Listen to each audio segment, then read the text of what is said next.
Kita ini kan hidup di dalam arus komersialisasi dan kapitalisasi yang saya pikir membuat orang itu menjadi kecenderungannya sama semua. Kalau ada orang ingin memiliki apa, orang lain juga harus memiliki apa. Dan ketika orang lain mengatakan apa, orang itu menjadi tidak percaya diri karena merasa penilaian orang menentukan dirinya. Nah, hal seperti itu sebenarnya dalam hidup ini tidak berguna. Makanya setiap keunikan itu sebenarnya menjadi identitas dan menjadi harta berharga bagi seorang individu. Karena namanya individu itu kan setiap orang beda. Coba di dunia ini ada nggak manusia yang mukanya, wataknya, kebiasaannya sama? Tidak ada. Pada dasarnya semua orang itu berbeda. Nah, karena berbeda, kenapa orang itu takut dan risih ketika dilihat berbeda oleh orang lain? Kalau pada dasarnya memang kita berbeda. Seperti contoh begini. Kalau di Amerika Serikat itu, anak-anak kecil dari mulai SD, SMP, atau SMA, itu kan tingkatan-tingkatan sekolah seperti itu kan tidak ada namanya penyeragaman seragam anak sekolah. Setiap orang tua, setiap anak itu bebas memilih baju apa yang dia kenakan untuk belajar di sekolahan. Beda dengan Indonesia.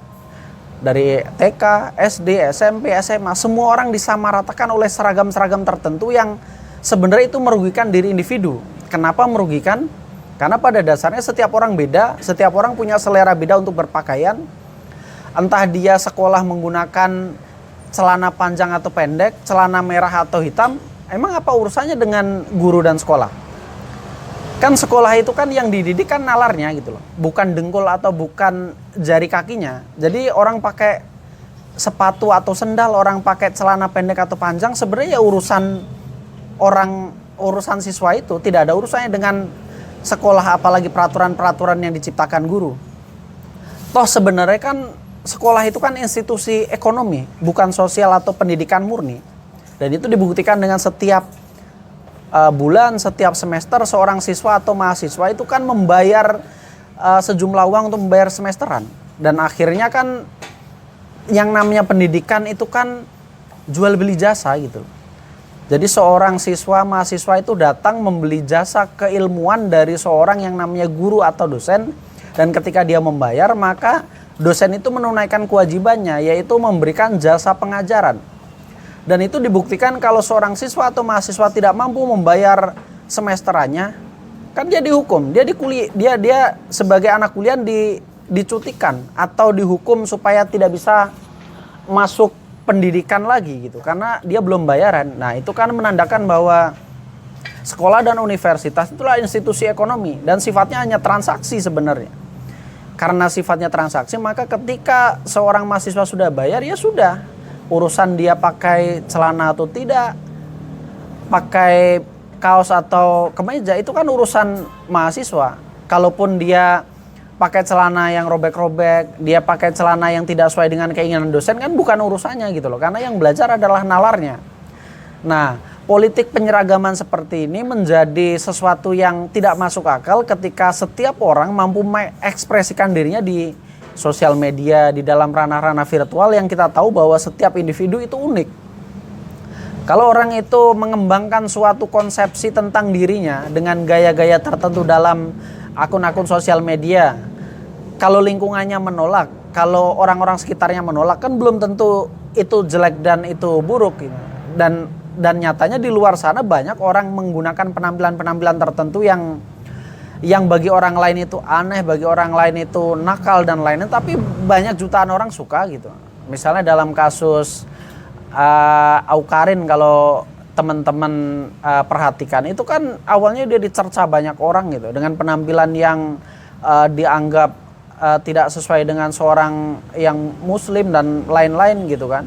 Tapi kan itu dia bicara seni gitu. Itu bicara tentang penampilan yang mengutamakan suatu sisi tertentu dari seorang wanita, dan kalaupun orang tidak suka karena menganggap itu bertentangan dengan doktrin agama yang dia anut, ya kan tinggal unfollow atau tidak usah dilihat aja gambarnya kan. Maksudnya dunia ini kan dunia yang harusnya sadar hak dan bebas gitu loh. Orang lain mau menggunakan pakaian gaya apapun, ya terserah dia gitu. Kalau Anda tidak suka, kalau Anda tidak terima, ya Anda tidak usah lihat akun atau situsnya gitu loh. Nah, hal-hal seperti itu yang sebenarnya perlu ditekankan di dalam novel Gadis Pembangkang, bahwa jangan sampai orang itu tidak lagi mencintai dirinya hanya karena takut dicaci maki dan dihakimi oleh lingkungan maupun keluarganya gitu loh. Padahal setiap orang harus sadar bahwa orang itu punya hak dan orang itu harus mencintai keinginan dirinya.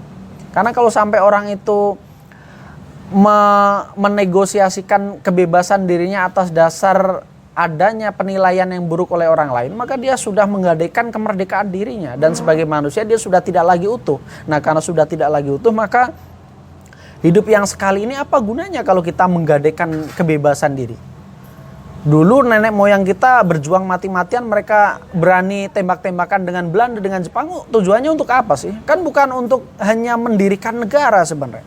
Justru negara didirikan supaya negara itu mampu menjamin kebebasan setiap orang yang ada di tanah air Indonesia ini.